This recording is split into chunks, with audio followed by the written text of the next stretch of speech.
Welcome to Science Systems and Applications Incorporated, also known by our acronym SSAI's third live podcast episode. I am your host, Jason Dietrich from the SSAI Communications Department. As we always say at SSAI, the future is grand with our engineers, scientists, and technicians. I just want to thank you all so much for listening in to our conversation today. If you are curious about what we've been up to, please make sure that you follow us on each of our social media platforms: LinkedIn, Instagram, Facebook, Twitter, and our brand new YouTube channel. Please also check out our website. We have job openings in a variety of different fields, and if you are passionate about science, exploration, and humankind, SSAI is the place for you. All the links for each of our social media handles will be provided right down below in the description of this video. Please check each of these links out, and don't forget to like, share, subscribe, comment, and engage with us via your questions about anything SSAI is currently working on. All our scientists, engineers, and technicians are doing amazing work and contributing to many different initiatives that are occurring, like at NASA, among many others, to help benefit humankind. Speaking of scientists, we have a rock star guest joining me today. His name is Dr. Stephen Nicholls. Stephen is a senior research scientist at the NASA Goddard Space Flight Center, and he operates the Earth Science Division's weather station. Thank you so much, Stephen, for taking time out of your very busy schedule to talk with me today. How are you doing? Well, much like the weather outside today, it's sunny, it's clear, and I'm pretty happy and I'm doing quite well today. And thank you for having me on this program, Jason. And I appreciate the opportunity to speak to your audience about the weather station and the research I'm doing in support of SSAI at NASA. Absolutely, Stephen. It's my pleasure, and it's an honor for you to be on here. And as you mentioned with the weather, I could not agree with you more. The sun is out. The temperatures are nice and warm. Although I heard like towards the middle of the week next week, I think it's supposed to get cold again. It's going to be in the mid to upper 40s. So not looking forward to that. But as we say, enjoy the nice warm weather as you can, right? Right. So, and it's always a great day at SSAI, right? So for those of you that might not know about Goddard Space Flight Center's Earth Science Division, these scientists, engineers, and technicians plan, organize, evaluate, and implement a broad program of research on our planet's natural systems and processes. This division conducts research on the Earth's system, which includes weather, climate, the ocean, sea ice and glaciers, and the land surface. To study all these aspects of the Earth system, the Earth Sciences Division has developed and operates a wide array of ground, airborne, and spaceborne instruments, developed complex Earth system models, and is actively involved in research field campaigns. They analyze data from all these sources to construct a comprehensive view of our world and make it available to the world's scientists. Their education and public outreach efforts raise public awareness of their division's research and its benefits to society. So now, Stephen, I would like to ask you some questions in relation to your work. The first question I wanted to ask you was to please tell the audience a little bit about yourself and state your role associated with SSAI and the weather station you currently operate. Well, to give an intro to myself, as you mentioned, I'm currently a senior research scientist at SSAI who's completed now his fourth year with SSAI. I've joined in 2020, so just before the pandemic. So quite interesting time to join the program. And during that time, I've been part of SSAI's contract in support of the government called SANDA, which basically gives support towards supporting government operations for Earth, atmospheric, and the overall Earth Science Division mission. As far as beyond that, I have been a bona fide weather enthusiast for over 35 years. In other words, like, if you look at, when it comes to being a meteorologist, everybody has a story, a storm they remember, a event they remember. And this is what motivated me to get into the weather field. In my case, I remember back in 1988, I was in the front yard of my house. And it was 3 feet of snow outside. I went, wow, that's really cool. Like, I really got into this. And then I got into storms like Hurricane Andrew and in 1992, Category 5 hurricane, very powerful system. And these kind of storms, you'll find talking to people like me, we're very enthusiastic about our storms. Of course, we don't like the fact that they impact lives, property, and cost a lot of money, but, it's fascinating thinking about these systems. But getting back on topic here, I've been working at NASA Goddard itself since 2013. So following the completion of my PhD from Rutgers University in 2012. And my research has been quite faceted and varied in that when I started in 2013, I was hired as a weather modeler. So I looked at simulating systems like these systems behind me, like these powerful winter storms that come into the northeastern United States. But I've also done research involving looking at climate in the highland regions of Bolivia and Peru. I've done research into the influences of sand and dust and storms over Western Africa. And I've also gotten into looking into snow and ice glacier melt in the Himalayas and its impact on agriculture in that part of the world. And more recently is I came back to these very storms behind me for the recent NASA Impacts Field campaign, which is in its 5th year, and looks into studying these powerful wintertime cyclones that impacts hundreds of millions of American citizens during systems like this one, which is from January 29th of 2022, which brought a couple feet of snow to regions of upper New York State and to the Massachusetts region. And as far as the weather station goes, that's been operational here at NASA Goddard in March of 2020. So ironically, put it up on March 16th of 2020, which is the last day center was open before the pandemic. So there's a bit of a rush to get this up and installed. And since then, the station's been operating, providing data for research scientists here at Goddard, and also it's available for public consumption to let us know more about the world around us. Wow, Stephen, that is absolutely incredible. Thank you so much for introducing yourself and sharing your role associated with SSAI, the weather station you currently operate, and your whole background itself. And I do have to say, I agree with you 100% that whatever storm, comes, that is definitely, depending on the size of the storm and the impact of it, that is definitely something that you're going to remember. I know in 1988, I wasn't quite born yet, no offense, but I was but I was born in 1996, and I'm sure you probably remember that huge winter blizzard that came that shut down our federal government, I believe, for a whole week. And my mom was pregnant with me at the time, and she and my dad were concerned about not making it to the hospital on time because of all the snow that we got for that blizzard. So luckily they did. And I'm still here today, and I don't remember that blizzard happening at all. But, that is definitely something that my parents will never forget for sure. So just wanted to share that with you as well. And I know that you spoke about, as a weather station operator at Goddard Space Flight Center, you play a critical role in collecting and analyzing meteorological data. Can you please tell the audience more about the Goddard Weather Station and its role within NASA? Yeah, so in kind of an embarrassing note, I'll start with this first, is the Goddard Weather Station was motivated by a very simple fact. We're the Earth Science Division of NASA. Now, I repeat that again. We're the Earth Science Division of NASA. Therefore, we should know more about what's going on the Earth, whether it's on the other side of the world or here at Goddard Space Flight Center.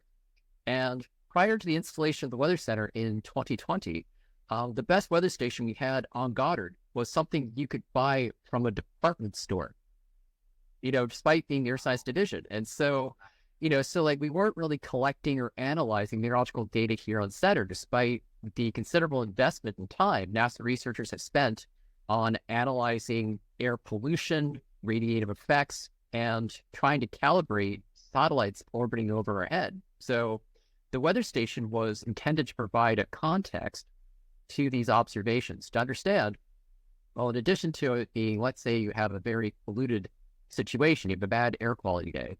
So now you have an ability to know, okay, so what sort of visibility you're having, what sort of temperature you're having. Is it hot? Is it humid? How much precipitation have we had? and how has this changed recently? And the weather station itself, though, has been an evolving project where, with its inception, it was more designed to be just simple meteorological data. So when the station was installed in 2020, it was just simple weather station information. You have your temperature, your air pressure, your wind, your moisture, and your precipitation. But since putting the station up, we've learned over time that getting additional insights from the additional sensors which have been added since the initial installation in 2020 have helped provide additional information to add further context to understand a very simple fundamental of meteorology, which I like to say, everything in meteorology starts with your eyes. What do you see?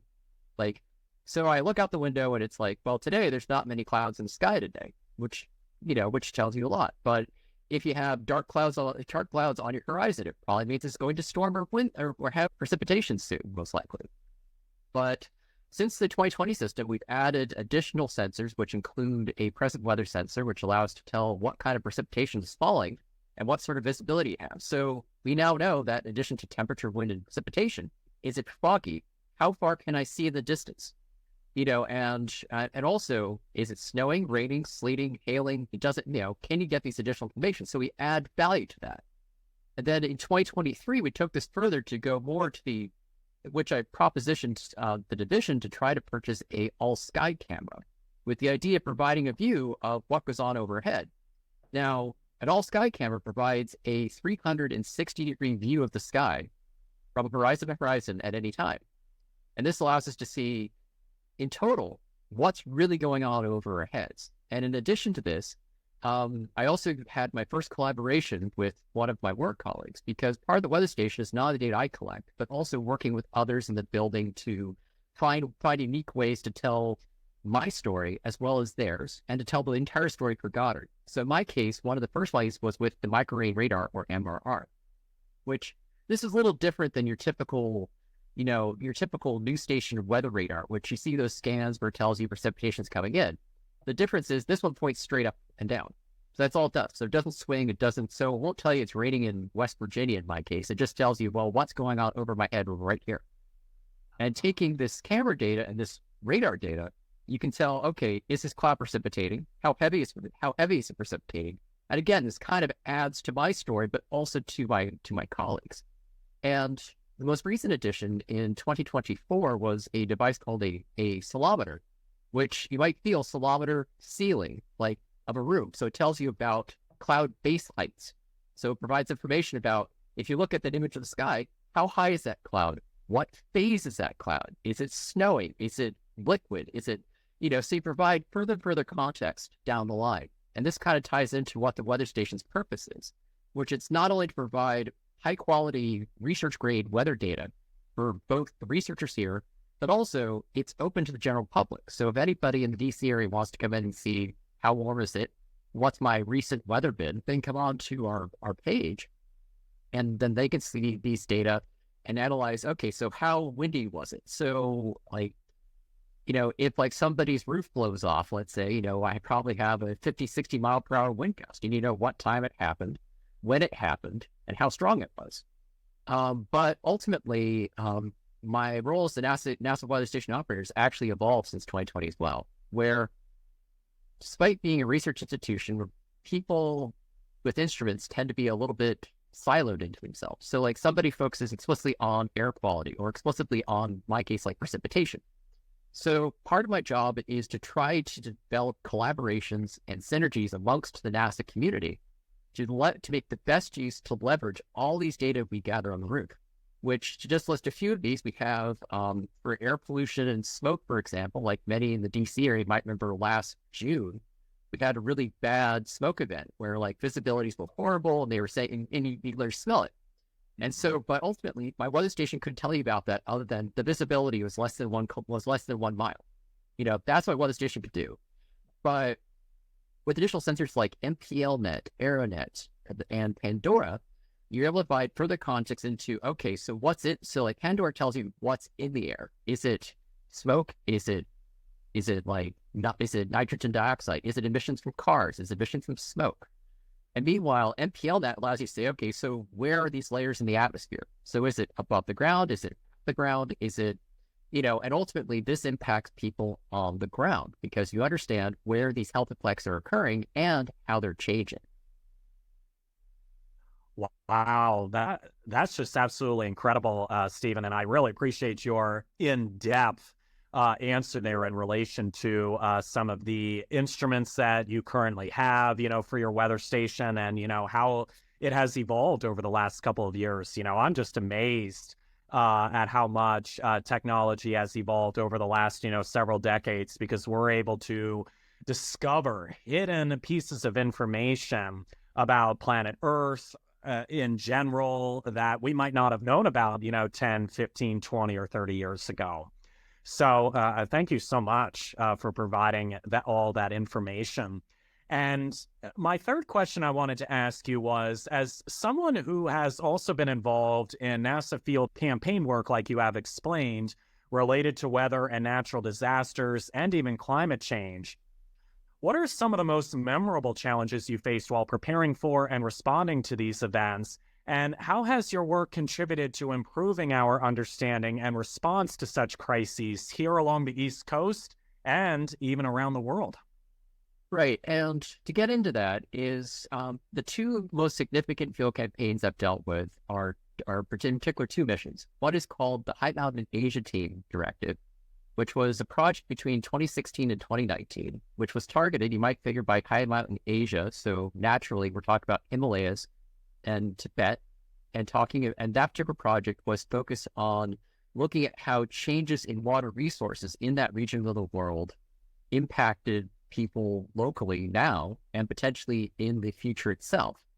And as far as getting into memorable challenges, that one is particularly notable because of the sensitivity of the information that we were collecting. In that if you look at the history of that region of the world, it's been known to have some elements of conflict. In particular, India, China, and Pakistan don't necessarily get along with each other. So when we come along and say, well, we're collecting information on how much water is coming off the Himalayas, that was deemed to be sensitive information. So you had to work with policymakers to make sure that you weren't potentially causing national security concerns with the data you're collecting. And so ultimately that one was particularly notable with respect to, but also given the fact that most of High Mountain Asia also resides within China, and we know with recent news that the relationship between the United States and China can be somewhat challenged at times. And yet, despite those challenges, we still did manage to find a way to make connections with our Chinese colleagues in order to collaborate with them and to advance the science during that mission. So in some ways, probably the most memorable thing there is the idea of how, despite what politics might tell you, that science still provides a way to make connections with people who are not necessarily viewed the most favorably by our government, by the American government necessarily, and how science can actually be a way to connect people, but also furthermore is getting into the idea that since that mission has already happened and finished, the measurements I was doing, which I was a climate modeler for that particular project, so I was doing model simulations looking at how modifying ice cover impacted the Indian monsoon and the precipitation and water resources that come off the Himalayas.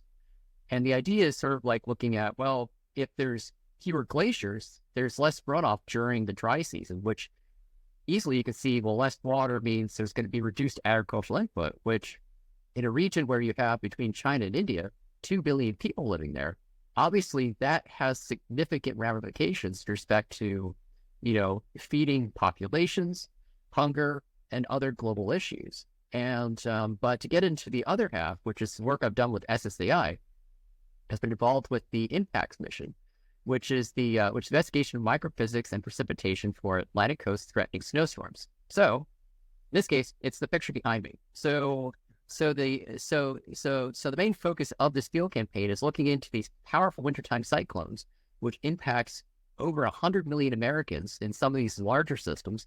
And as you alluded to earlier, 1996, because I very much remember that snowstorm, of how it not only shut down the federal government here in DC for 1 week, but I was out of school for over a week.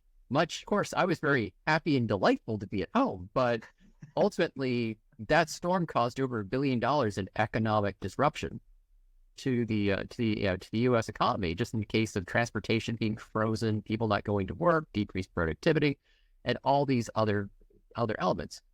But as far as challenges that face responding to events, is that with impact, for example, it was a airborne based field campaign, so we had to actually fly aircraft into these storms, and we find that even though we're researching these systems, we're very subject to the weather conditions we are trying to study. That is to say that that our NASA Year 2 aircraft is very sensitive to crosswinds and nor'easters, which named as such because they have northeast winds on the U.S. coast, hence nor'easter. Is that we end up that if the winds are too gusty, our plane can't take off, and we're subject to the same weather challenges that the very people we're trying to help. And so, many cases where we're like, well, are we going to get that plane down? I mean, there was at least a few flights where I was nervous because I'm like, okay, we're good to take off, but I'm less sure we're going to get this couple $100 million plane on the ground, So, so always is that little bit of a challenge. But as far as contributing to understanding, is nor'easters have always been central to my heart because I've always been around. I've been in DC for several wintertime cyclones, so I'm very much aware how much impact these storms have on people's lives. But also the number of times that I, as a student, was disappointed when I had to go to school when everybody's telling me I wasn't going to be, because the weather forecast busted, because our ability to capture and resolve these systems is dependent upon how we understand what's going on in these systems. And so impact itself and being part of that allowed me to see, well, what challenges do we have in understanding the systems? What weaknesses do we have in understanding the systems? And what leads to, forecasts that are more predictable or less predictable? Because there's a lot of variability that go into these forecasts. Absolutely. I definitely could not agree with you more, Stephen, with that. And, sometimes with, weather in and of itself, I think a lot of people have said this all the time, sometimes it can't make up its mind, because this week it's going to be nice and warm. Next week for a couple days, it's going to be back to, freezing cold as well. So it's definitely up in the air for sure. And, based on your field campaign work in relation to weather, climate, and even natural disasters, that's absolutely incredible. And I, again, really appreciate your thoroughness in your answer and explaining some of the challenges that come in relation to predicting some of these events that can happen and can impact society. And I remember when I taught during a summer experience and in public school a few years ago, and I taught during the COVID-19 pandemic, which I think as we can all agree, that was incredibly stressful for everybody. I taught a natural disasters course, and my students loved participating in that class because it was so hands-on. I remember teaching my students that it's not just about the destruction and chaos that natural disasters bring. It's about understanding the science behind them. And Stephen, you've definitely brought up that point, and it's totally valid because it's important for us to explore the intricate mechanisms that drive these kinds of events and even discovering the profound impact they have on our environment and society. So my fourth question I wanted to ask you was on March 23rd, we commemorate World Meteorological Day. And your weather station and field campaign work has undoubtedly made an impact on local and also regional levels. And can you share with us a specific moment or project where you witnessed firsthand how your efforts directly impacted the people and regions where these projects took place? Well, probably the first thing to start out with is actually with the weather station itself. So these projects I've done, so like the weather station's a very local relevant object. In other words, the weather that goes on here at Goddard is relevant for the Washington, D.C. area, but may not be relevant for someone in, say, Amarillo, Texas, let's say. So, So ultimately, the weather station's biggest impact, at least I like to say, is anytime I read the news report and Goddard's closed, because part of the weather station's data is being actively used to help maintain safety here in the center. So I've had cases where the building manager here in Building 33 is cited by weather station data on why they decided to not do a crane lift operation per day. It was too windy. It was too, to worry about snowfall. And so there's a direct impact from that locally with respect to, is it safe to be on center? Can we do operations safely on center? If we want to lift $100,000 instrument into the building here, obviously you don't want to drop it. So, and as far as field campaigns tend to have a larger perspective. So weather stations more again local. So that's sort of like the center's closed. So anytime the center's closed, I go, well, somebody's looked at my weather station data this morning because that's how they know what's going on here on campus. But as far as like my field campaign or research that is a little more of like regional influence. Because for example, when I first came to NASA, I was hired to look into climate change in the Central Andes, particularly the high mountain regions, because the pastoral agricultural there. So in other words, they were talking about alpacas and llamas more than corn and wheat, for example, it's very sensitive to precipitation. And part of this project involved my work colleagues actually traveling to South America, talking to farmers and making measurements of water flow through these like stream flow peat bogs, because these peat bogs are what these llamas and alpacas eat. So the issue is that the focus of that campaign was looking at, well, if the precipitation characteristics change, so how intense it is or how much you get change, that has a direct impact on these peat bogs, and by extension, what these alpacas and llamas can eat.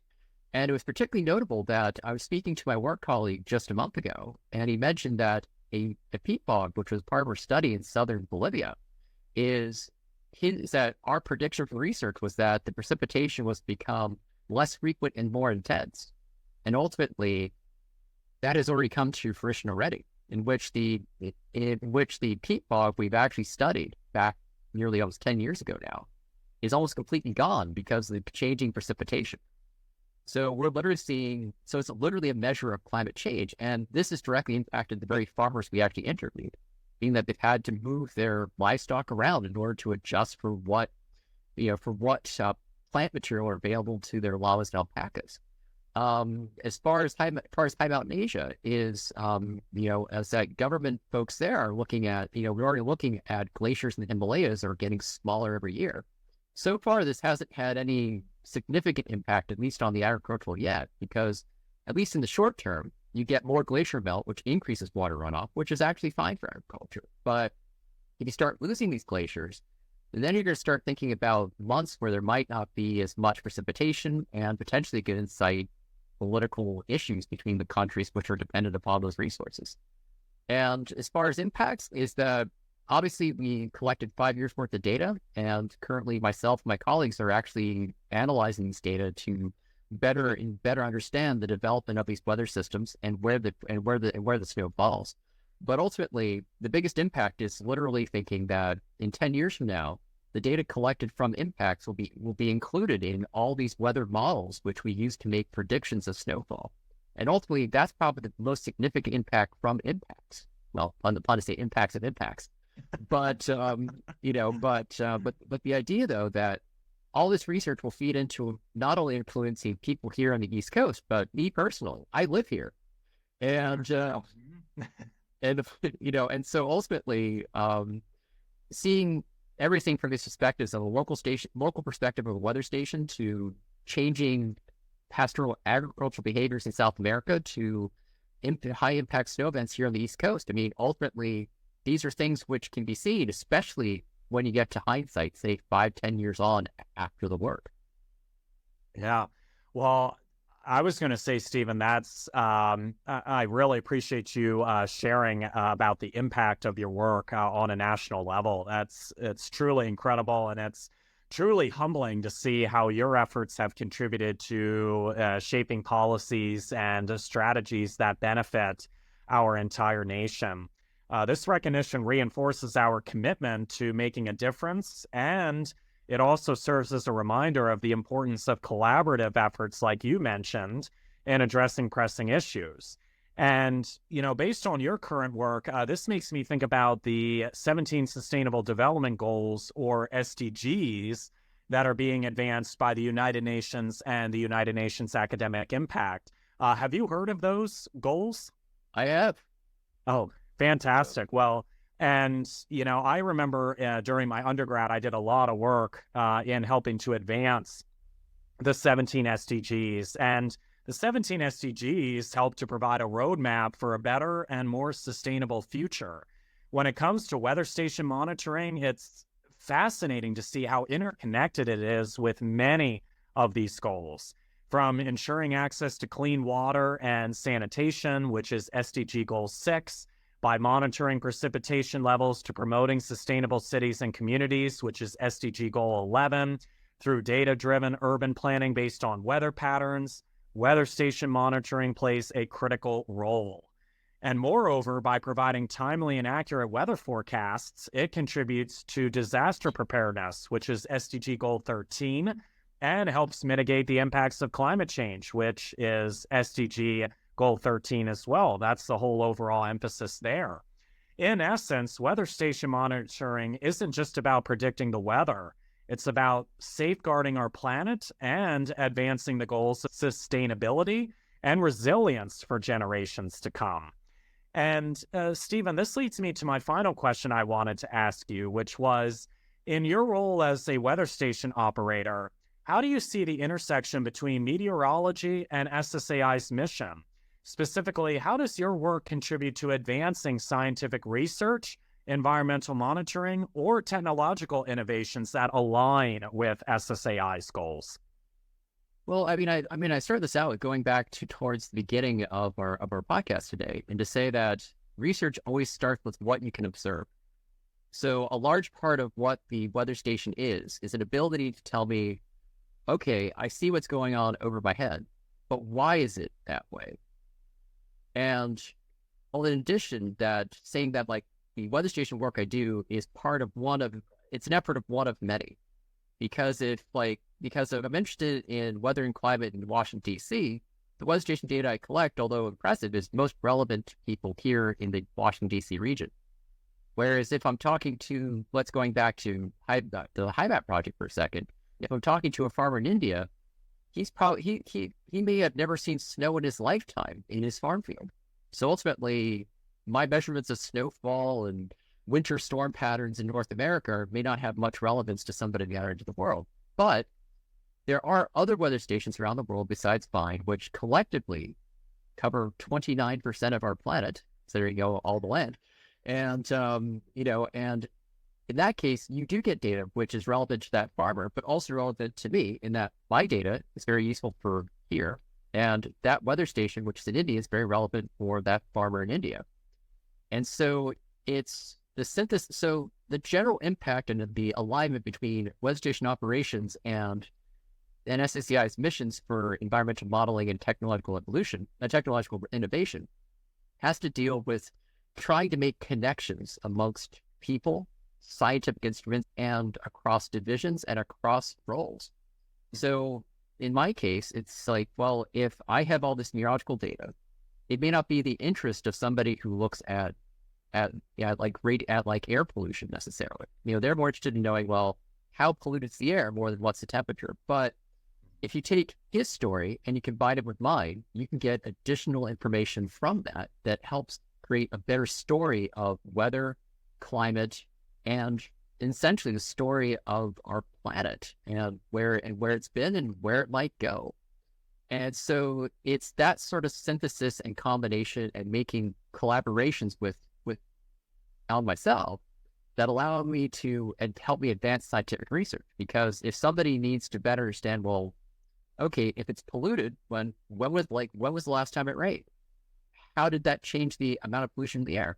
But for that person to know that, they need to understand the weather, which is the information I provide in that situation.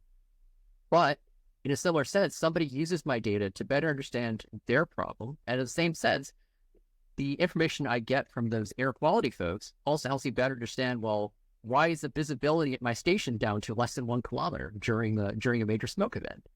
And it's only through making these connections that you can really advance the science with respect to, because you need to understand the problem before you can make a solution to it or understand the nature of the problem. And in terms of environmental monitoring, that was pretty straightforward because literally I do observations and record them once per minute for these, for the weather station here. So every single minute I get a snapshot of what's going on in the atmosphere. So to understand what clouds are ahead, how is the radiation changed? And matter of fact, actually, one like a experiment I'm very much looking forward towards is on April 8th of next month, there's a total solar eclipse that occurring across the United States. And although Goddard will not be in the shadow, that the impact of the moon's path across the United States will be very much measurable from the instrumentation I have from the roof of this building. So in terms of reduced radiative fluxes, reduced temperature potentially, because you're literally turning down the sun, literally, because we're supposed to get to around 80-90% here. But it's ultimately be able to again, look at ways to include your data in other people's research and have theirs included in yours that help us better understand the impact of major snow systems, the impact of the moon upon the U.S. climate for that day coming up. And in this sense, you drive both science and technological innovation because you're trying to incorporate new measurements, new techniques that help better improve the data I'm already collecting, and ideally also the data of people who are using the data I collect for the weather station. Yeah. Well, and I was going to say, Stephen, that's truly fantastic. And I'm so glad that you brought up the solar eclipse that is coming up on Monday, April 8th. I know all of us scientists, engineers, and technicians all across the world are looking forward to seeing it. So for those of you listening that are curious and want to learn more about the solar eclipse, please definitely check that out. And don't forget your safety glasses as well, because you definitely do not want to go blind or, hurt your eyes in any way if you do go and see it. So that is something I'm looking forward to, Stephen, just like all of us. So I really appreciate you bringing that up. And again, we at SSAI, ladies and gentlemen, we promote diversity, equity, inclusion, and accessibility access to make everyone feel welcome and make everyone's voices heard. And I am just incredibly grateful myself to be a member of SSAI. And I'm also grateful for the work that you, Stephen, are contributing to in order to expand the amount of impact SSAI makes on various STEM initiatives. So, Stephen, I wanted to thank you so much again for joining me today to talk about your role at SSAI and the weather station that you operate. You are truly a rock star scientist who is really making an impact and difference globally, and everybody is going to be very excited with your continued research efforts. At SSAI, we believe the best way to obtain knowledge is to pass it on. So again, for those of you who are curious about what SSAI has been up to, please make sure that you follow us on each of our social media platforms: LinkedIn, Instagram, Facebook, Twitter, and our brand new YouTube channel. Please also, again, check out our website so you can stay up to date on many missions and initiatives that SSAI supports. We have job openings in a variety of different fields. And again, if you are passionate about science, exploration, and humankind, SSAI is the place for you. In addition, if you want to learn and read more about Stephen's weather station he operates, please check out the link in the video description below for more information. Also, be sure to engage with us via social media with your questions and comments about this podcast. We want to hear from you. Your voice and ideas matter. Thank you to those of you who have subscribed to our YouTube channel and followed us on our social media already. Please continue to like, share, comment, and subscribe to each of our social media platforms to see all the global STEM initiatives SSAI is involved in. Again, I am your host, Jason Dietrich, SSAI Communications Department member, and thank you all so much for joining and listening in. We hope that you have a wonderful rest of the day, and please be on the lookout for our next podcast episode. Until next time, everyone, cheers.